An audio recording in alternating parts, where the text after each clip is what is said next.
This video is a segment from the Fantasy for Real podcast, and it covers my new updated 2-round Superflex mock draft. I do a mock draft, a Superflex mock draft, every week on the show every Thursday as a part of just getting an updated idea of where the class sits. This is my first time this year doing a 2-round Superflex mock draft, and I'm doing that in preparation for the 2025 big board we will be releasing next week. So if you like the content, subscribe to the channel, like the video, or look out for the Fantasy for Real podcast on Apple Podcasts or Spotify. So let's get into that 2-round Superflex mock draft. So like always, the difference between this segment and the segment that we're going to be doing a little bit more on Tuesday's show, talking about my big board going maybe like 1 to 50, is that I'm going to put a lot more time, frankly, in the considerations at each level on that big board. The reason I do this exercise every single week is to kind of just give a reactionary update for where we are in the class. So I don't take it that seriously. I'm not trying to say that to make it like it's not worth anything. I do think it's worth something, but I don't labor these points. And I think it's good to kind of see just how they move up and down on your gut reaction.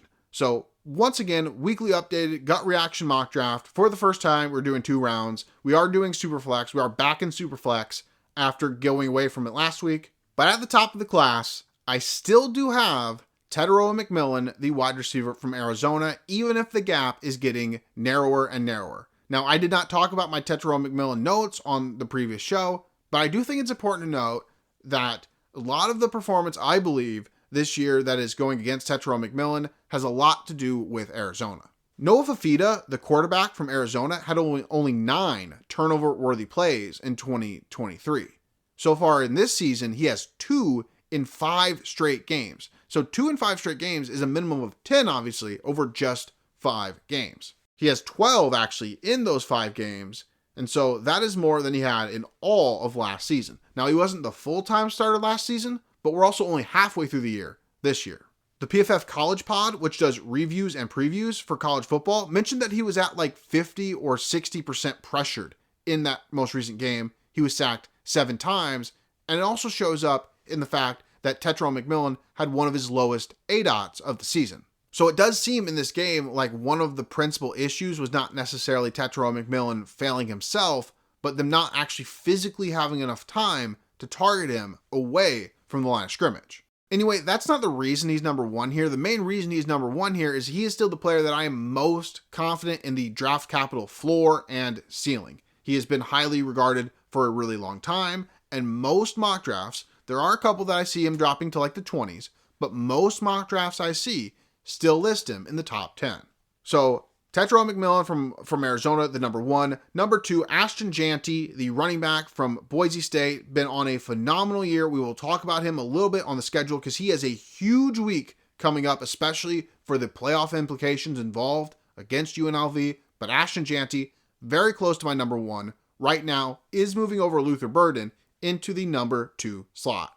And then still very highly on the list, Luther Burden sits here at number 3. So Luther Burden is moving down from 2 to 3, but there isn't a very big difference in the grading. It is just kind of a forecasting of a little bit more concern in his draft capital floor with some of the struggles he has had this year. The draft capital floor and ceiling, again, is the number 1 thing, really, that Tetairoa McMillan and Luther Burden have going for them over Ashton Jeanty. Because as much as Ashton Jeanty is going up mock drafts right now, and as much as there's a lot of positive buzz, the combination of the school, his own size, as well as the fact that he is a running back, considered a lower value position, all these things kind of come together to make me just a little bit worried that the draft capital expectation is a little too high for Ashton Jeanty. I don't have that with Burden or McMillan, but I have now moved Jeanty over Burden into the slot number 2. It is also worth noting, I'm not going to talk about him too much, but this is around the range, these top 3 picks, where I would also have Travis Hunter. Those are the top tier talents to me, the very top tier talents. There's a lot of guys for the rest of the list that I think have first round potential and I would feel good about in the first round. But those 3 and potentially Travis Hunter are the only ones that I would feel really good taking at like a 101 or a 102 in a class, at least right now. That can definitely change, especially at the running back position if these next couple guys get drafted high enough. But my next player, again, this is a super flex mock draft. This is not a 1 quarterback. but I'm not going to have a quarterback for a minute. But Nicholas Singleton, the running back from Penn State, still at the number 4 slot. Not a lot to say this week because I don't believe Penn State played this previous week, but still looking for him to add a little bit more leg drive, a little bit more make man miss in space one-on-one, but the explosive ability, the size, and the growth as a pass catcher, still have him as my number 4. I also still have Quinshon Judkins as my 105. I don't even know if he's the best running back on his own team, so there is significant concern there, or at least some concern relative to where I have him ranked, I guess. But Quinshon Judkins, excellent runner, showed a lot in his years with Ole Miss, still playing well in the little snippets we get to see from him at Ohio State. And this is actually the Ohio State run that happens seemingly on every mock draft we seem to do. Quinshon Judkins, Emeka Egbuka, and TreVeyon Henderson, in some order, seem to be right in the middle of my first round. Emeka Egbuka is probably the one that has done the most this year to restore their stock. I don't know if that's enough to necessarily put Emeka Egbuka, say, up to the 4th spot, but that is kind of how the tiers line up to me. I don't know if there's much of a chance for Emeka Egbuka to get all the way to 3rd, but he is a consideration I start to make as soon as we get to the 4th spot for Emeka Egbuka, and then I have TreVeyon Henderson again at the 107. So this is where I'm going to get probably the most controversial, and I don't really intend it that way, but after 2 back-to-back really strong games, and considering his upside as a profile, as well as kind of my concerns with some of the other, frankly, positions in this class, I do have Evan Stewart back in my first round at the 8th pick. Now, Evan Stewart, this is kind of why when I have Evan Stewart in my first round earlier in the season, and people ask me about it, and he's not playing well, and it's hard to defend, and I kind of say something like, well, I just kind of don't want to yo-yo him. This is exactly what I'm talking about. Because the moment I lower him down, he has a couple good games, and then we're right back where we started. So that can look a little bit wishy-washy, but the one thing I will say is that it feels a little bit wishy-washy, but it's also interesting to note at this point. And I did not intend to do this. I realized this far after the fact. My very first 2025 show for this podcast was recorded in March. I released it after the draft in May, but I recorded it in March to get ahead of schedule. In that March podcast, I was not confident enough in any quarterback to rank very highly. I was not confident in any tight end to rank very, very highly. And then I had 4 running backs in the top of their tier and 4 wide receivers in the top of their tier. Now, the tiers might not have been perfectly like this, especially at the tail end of running back, but my top 4 wide receivers were McMillan, Burden, Stewart, and Egbuka. And my top 4 running backs were Singleton, Judkins, Henderson, and Janty. So here we are. A lot has changed. We've gone back and forth on so many different players. But in a lot of ways, we are in the exact same place that we were in March. So, and I think that is kind of why we do these kind of grades throughout the process, to kind of see where they go up and down, where they remain consistent, what players are consistently rated highly. I think that kind of gives us a sense of the ones we really want to target. So 109 is the place where I have Cam Ward. I think a lot of people, if they were doing an exercise like this, given how a lot of the other quarterbacks have kind of fallen off the class recently, and Cam Ward is becoming more and more seriously the clear and consensus quarterback 1, I think you'll see a lot of mock drafts where he would be as high as 101, 102, 103, and definitely in the top 5 or 6 picks. However, I also outlined on the previous show that there are a lot of things that do concern me, and I do have some hangups with Cam Ward, specifically his desire to still lean on the off script, and not just the fact that he leans on the off script, but Caleb Williams was a player who leaned on the off script, but every time you talk to somebody who really broke down the film, I'm not saying everyone thought he was perfect, but there were a lot of times where someone would say like, well, I mean, he really does do these 1 to 2 to 3 progression things in system, especially when they're there. Cam Ward, I really do have concerns about what he sees, frankly. And I mentioned this before. This is a very focused thing. I don't know if there's any smoke to this or fire to this smoke, or however you want to phrase it. But Cam Ward, I think, has actually been pretty darn bad on the opening drive, which is usually scripted for the offense. Most of the time, I expect the quarterbacks to do really well on these opening drives. That has not been the case this year for Cam Ward. And I don't know if that is trying to stay in a script and being really bad at reading the script. I really don't know. But the most important drive to me for this Florida State game might be the opening one, because that is just something that has happened the last 3 games. In these 3 games where Miami has struggled, Cam Ward's numbers in those first drives are not good. So anyway, that is what I'm going to be monitoring with Cam Ward. A little bit worried that he falls back on too many of the off-script things. And this is, again, the real point I want to make here is that I was not super high on J.J. McCarthy. He was like my 10th overall player at this point last year. But I did like J.J. McCarthy. I did like J.J. McCarthy throughout the process. And I did end up liking J.J. McCarthy enough to put him at a, say, top 20 grade. But J.J. McCarthy even went on the high end of where I ranked him at 11th overall. I do not have a single quarterback in this class that is at or surpassed J.J. McCarthy.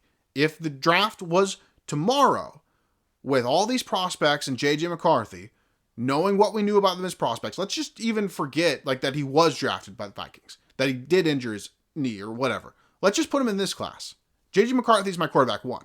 He is my quarterback 1 in this class. He's over Cam Ward. He's over Shedeur Sanders. He's over Carson Beck. So, that's not a line that these guys can't get over. They definitely can, but they haven't yet. And so that's very important for me to put out there. That is why they're down here at 109.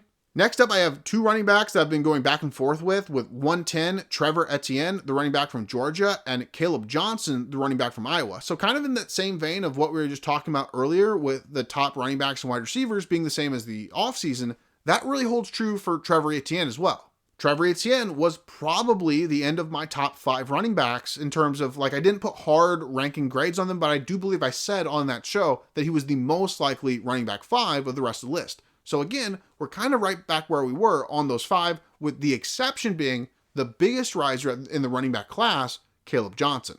Caleb Johnson did show a lot as a freshman, but he really took a step back in his sophomore year, and now we're seeing all of that promise come to full fruition in year 3. Now, Iowa did lose its last game against Michigan State, and we would like to see Caleb Johnson getting increasingly more involved in the pass-catching game. It is the pass catching that puts Trevor Etienne on this list over Caleb Johnson. And then, so now we're at the 112 and the 201. And this, I don't know what the most controversial things are going to be. I know Evan Stewart's going to be up there. This one's probably going to be the most controversial, because I do have these players ranked consecutively. But I still like a lot of what I see from Carson Beck. I understand that the big games have been bad. I understand that the big mistakes have been bad.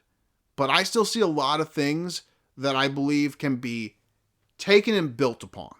And my concern with Shedeur Sanders is that as much as I think that his passing is more ready for the NFL right now than anybody else in this class, I am just deathly afraid of the way he plays in the pocket. I really am. There's no other way to put it. Maybe he can survive that at the NFL level, but his inability to avoid sacks that I see every other quarterback in this class avoid, and then his plays where he is dead to rights, but instead of just taking a sack, he turns an 8-yard sack into a 20-yard sack or a 20-yard intentional grounding or something. Those are just really scary on the tape. And so for as much as Carson Beck's reading misses and throwing the ball to the other team bothers me, maybe I am just making an excuse for him, but Carson Beck is someone to me who looks like he's pressing a lot. And it makes sense in the context of the fact that his wide receivers are not playing well. So when I see a guy whose receivers aren't playing well, and then he starts pressing a lot, that to me builds a narrative. And when I see him make spectacular wild throws this year, because Carson Beck has made way more wild throws this year than he did all of last year, I do see kind of this confirmation of the building blocks that we started to buy into last year. Now maybe that inconsistent play and that desire, frankly, to throw the ball to the other team that he's expressing this year, maybe that holds him back too much. But right now, I do have Carson Beck at the 112, one spot above Shedeur Sanders at the 201. Not really trying to be controversial there, but if you ask me right now, I would slightly prefer Carson Beck. But I have pretty much the same grade on these quarterbacks. And then turning it into round 2, again, 201 was Shedeur Sanders. The 202, Antonio Williams, the wide receiver from Clemson. Just a real crisp player. Reminds me a lot of Emeka Egbuka. I know that same class rookie comps kind of, there's obviously some questions there because I'm comparing to an unsure thing. But they just do remind me a lot of each other. They are inside-outside versatile players. They have very good ability at the point of attack. And I just think these are savvy players who can really translate to the next level. And while they will probably primarily work inside, especially in 3 wide receiver sets, these are players that have enough juice to play on the outside. And then speaking of juice to play on the outside, my 203 is Isaiah Bond. This is the lowest by far Isaiah Bond has been on one of these lists, and it is important to note that one of the major reasons he is not being able to produce right now is injury. And we shouldn't knock someone too much for injury. But we also have to be fair and clear when we make a comparison and it doesn't go the way we expect. What do I mean by that? Evan Stewart and Isaiah Bond were 2 players that we were holding up next to each other. What we were saying is, if both of these players have NFL traits and talent, and Isaiah Bond earlier in the season is consisting more and more consistently, why should we go with Evan Stewart or over Isaiah Bond? Well, at this point, the script has strongly flipped. Isaiah Bond is the one who has not proven the things that we wanted to see, whereas Evan Stewart in the biggest situations did the most. And that's something that a lot of scouts are going to look for. And so if we are being fair in this comparison between these 2 players, this comparison that earlier on this season brought these 2 together, and even after Stewart dropped down a little bit, put Bond above him, well, right now that exact same comparison says that Evan Stewart deserves to be moving up the ranks substantially, and Isaiah Bond deserves to be going the other way. So, he still has the kind of tools and talent and traits that I think will go in the first round, and he has shown enough that I think he can be a substantial fantasy producer at the next level. But the real hope was that what we were seeing at the beginning of the season was the beginning of what was to come. And right now, that beginning is closer to the peak. And if that beginning ends up being the peak, that is a very different thing. And so that is why Isaiah Bond has slipped down a little bit to the 203. Another player who has slipped down quite a bit, 204, Jalen Milroe, the quarterback from Alabama. I mentioned on the previous show, I don't regret putting Jalen Milroe as my quarterback 1 because, as evidenced by Cam Ward being my 110 here, I don't really like any of the quarterbacks in this class yet. But I do regret putting him at my 106, whenever that was. Whether that was like 2 weeks ago or whenever that was getting a little too excited about the rushing ability for Jalen Milroe. Now, what I will say is I think the Georgia game might have bought him around. So let's put that into perspective like Malik Willis, right? So if the NFL sees him the exact same way as they saw Malik Willis, I legitimately believe, I know that things don't practically work this way, but I legitimately believe that the Georgia game might have bought him around so that instead of being the 80th pick in the 3rd round, he ends up being like the 60th pick in the 2nd.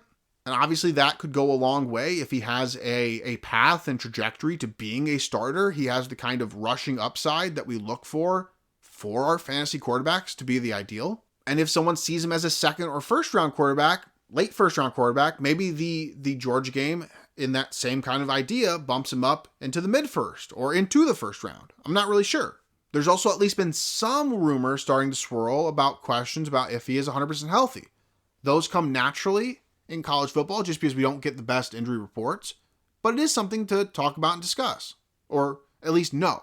But right now, there's just not a whole lot of optimism in the last 2 games from Jalen Milroe. He has to kind of flip how he's playing entirely to keep building up that profile. The big thing that made Malik Willis's profile what it was in terms of production is that what made it, I guess what I'm trying to say, so weird that so many people were excited about it, truly excited, was how poorly he played at the end of the season.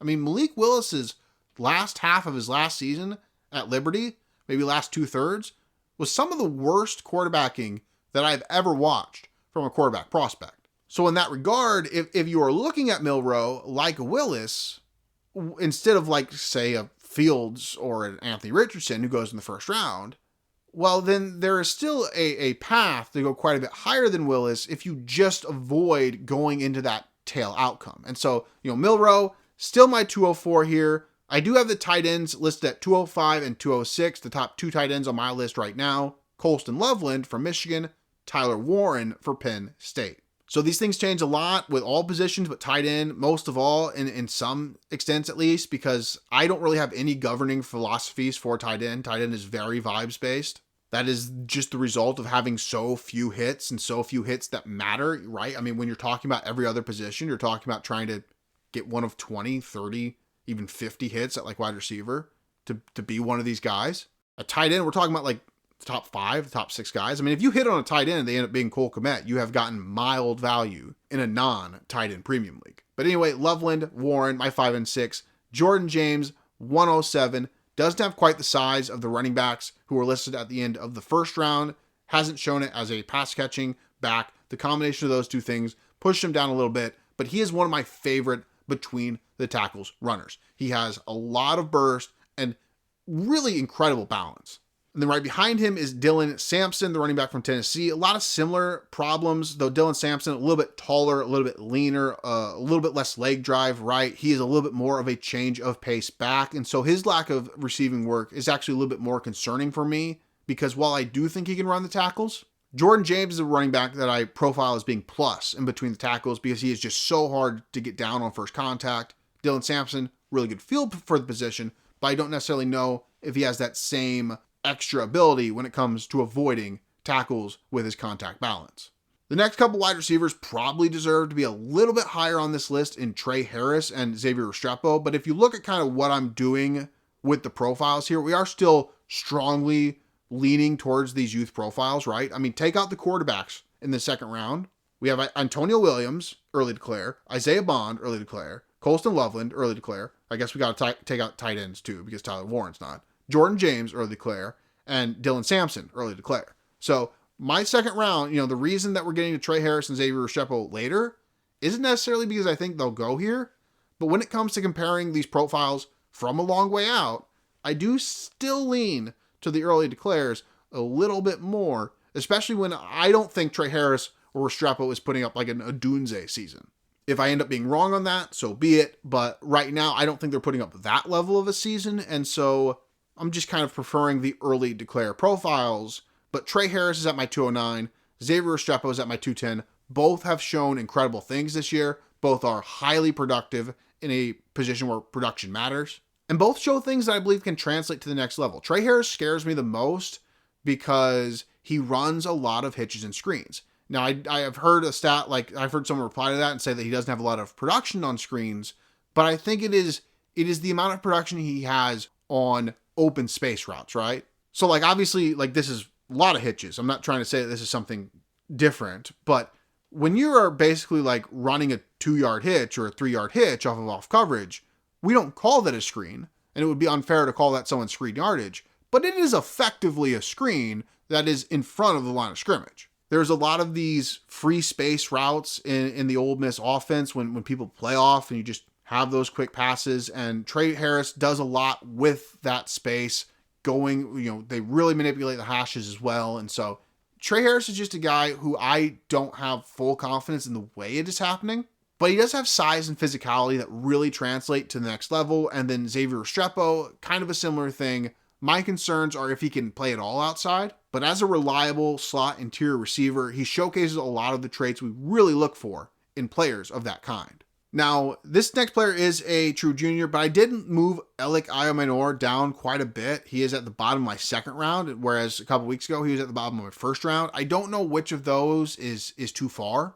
The one thing that is influencing this grade that goes a little bit beyond kind of just the big board ranking of it all is that for every week that Ayomanor struggles to make a big name for himself, it does cause me some concern that he is more likely to come back to school as someone who attends Stanford. Obviously, we are, I guess, stereotyping or profiling, but stereotyping is probably not the right word because it's not like you have to actually do the work to get there. It's not like it's a part of something that's natural to him. He did the work to be a person who can go to Stanford. And so with that in mind, you would assume that the education side is a little bit more important to him than a lot of these other prospects. And so maybe that also increases the chance, not that some of these guys can't get their degrees afterward, but I think that might increase the chance that he stays.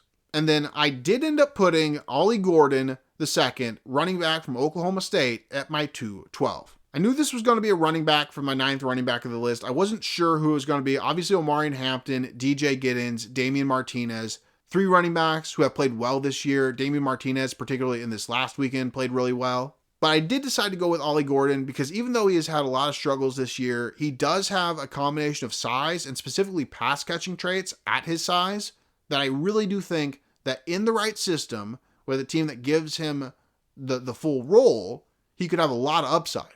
Now, I don't know how likely that is, and that's why he's as low as he is on my rankings, and I would probably not grade him as an NFL team above, say, the 4th round.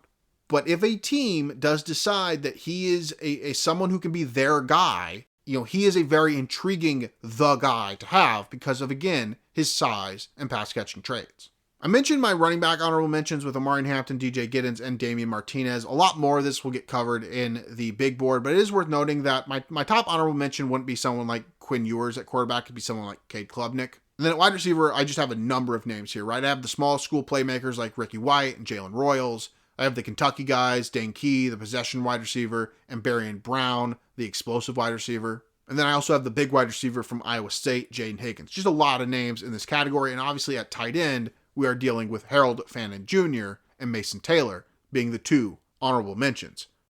And that concludes this segment from the Fantasy for Real podcast. The full episode can be found in the description or by going to the podcast feed, which is available on Apple Podcasts, Spotify, or wherever you get your podcasts. If you liked the video today, hit the like button, and other than that, I will see you next time.